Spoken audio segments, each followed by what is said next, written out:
and Shalom. Welcome to Shmu's Views toward Observant Judaism. I am your host, Shmuel ben Shlomi.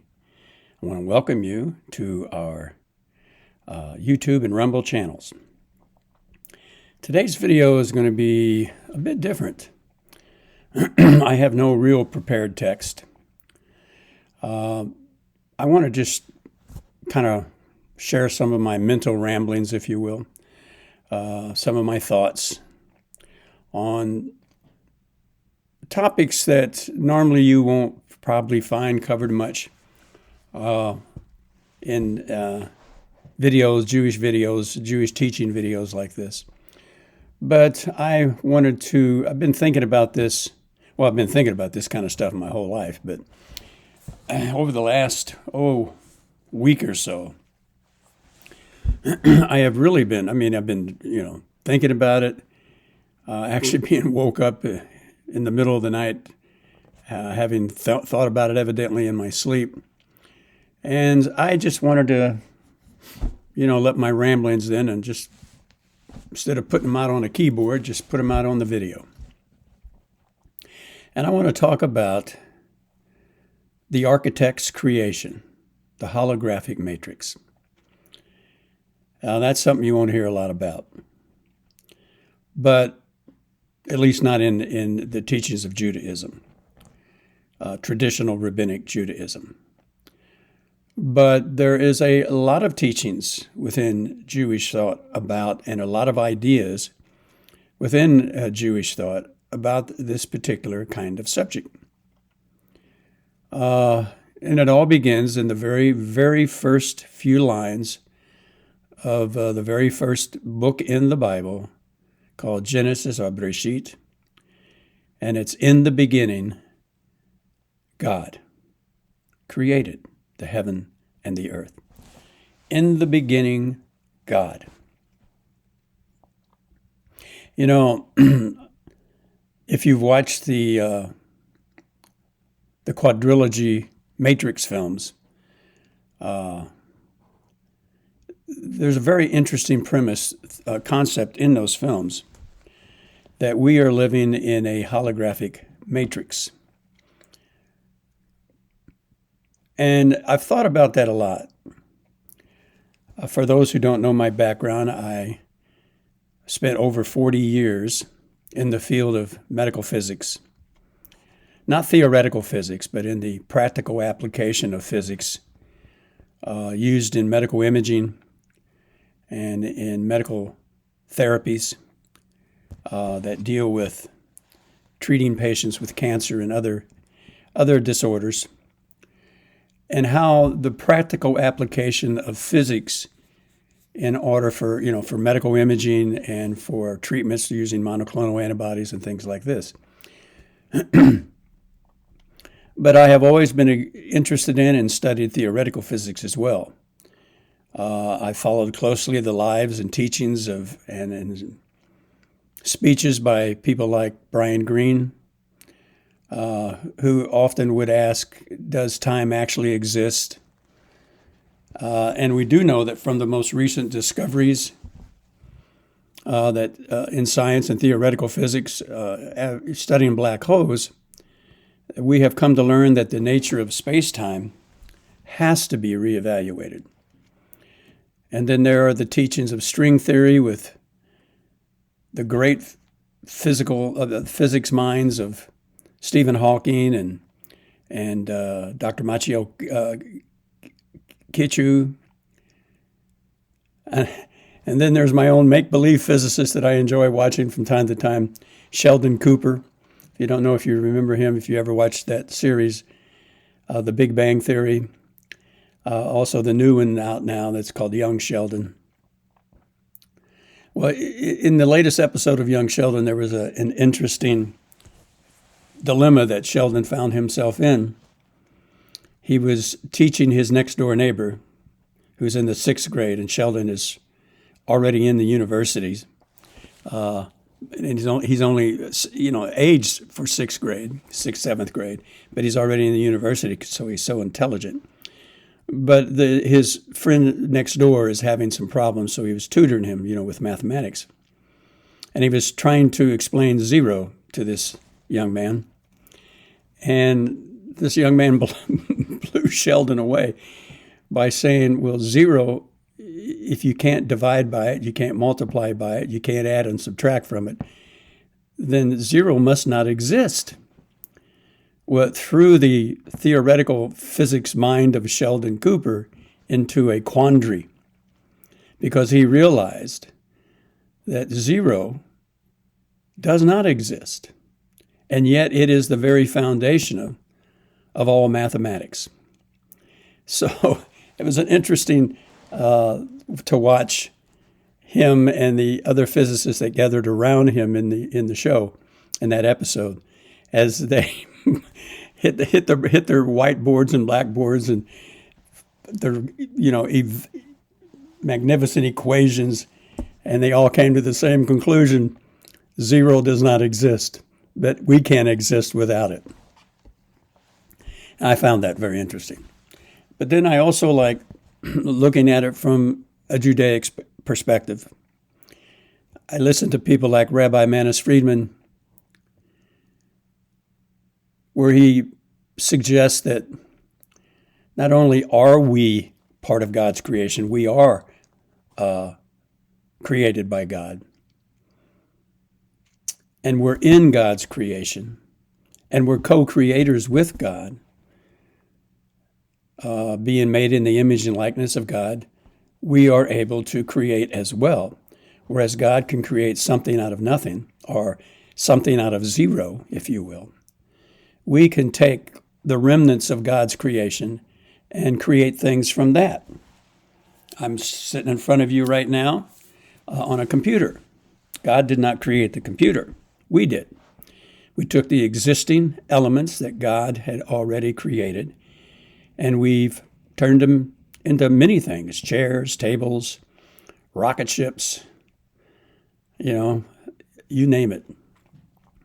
So we are co-creators, in a sense. And one of the questions that Rabbi Manis Friedman likes to ask is, since we are created by God, since we are part of the creation, and the creation is everything that was created by HaShem, earth and heaven, not only the heavenlies, but heaven itself, the place of the afterlife, if you will, the Olam Haba, the world to come. All of this was created by God. So where are you going to go? Where are you going to go? HaShem created the heaven and the earth and all that is in them and all that is in it, all the possible multiverses and dimensions that have been postulated by string theory. Thank you, Stephen Hawking. Thank you, Michio Kaku. God created us. God created you. God created me. God created all things as we perceive them as existing. So where are we going to go? Where are you going to go? There is no escaping the great architect's exciting and challenging eternal holographic matrix. We exist in it. We are it. Unlike Neo and Trinity in the Matrix quadrilogy, they thought they had escaped the Matrix,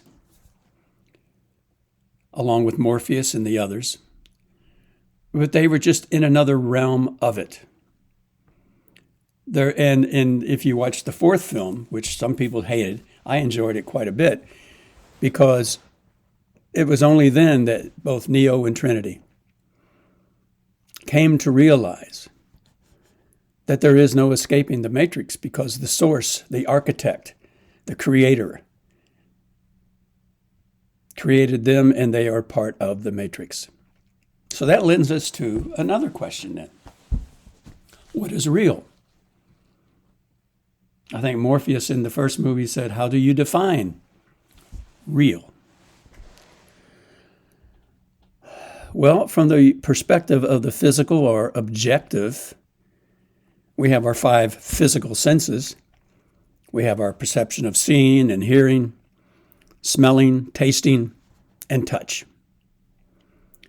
But from an OBE or NDE, or out-of-body experience or near-death experience, that perspective is quite different.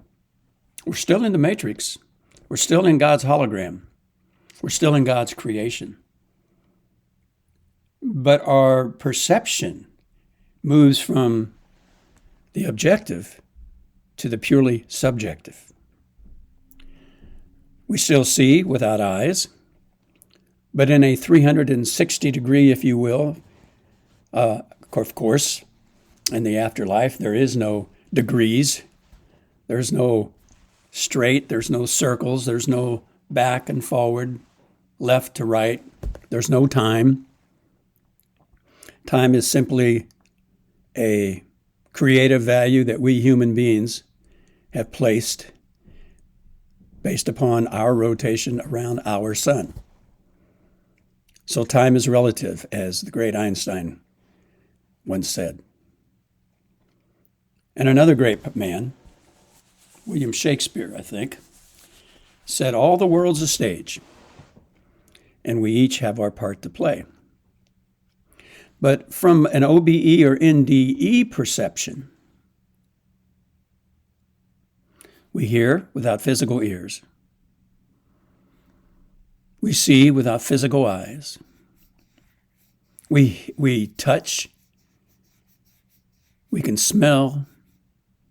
We can taste without any physical attributes at all.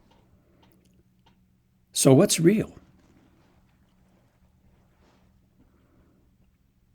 Well, one thing I do know is we are eternally created within perceived time and without perceived time. We are living in objective space and subjective space.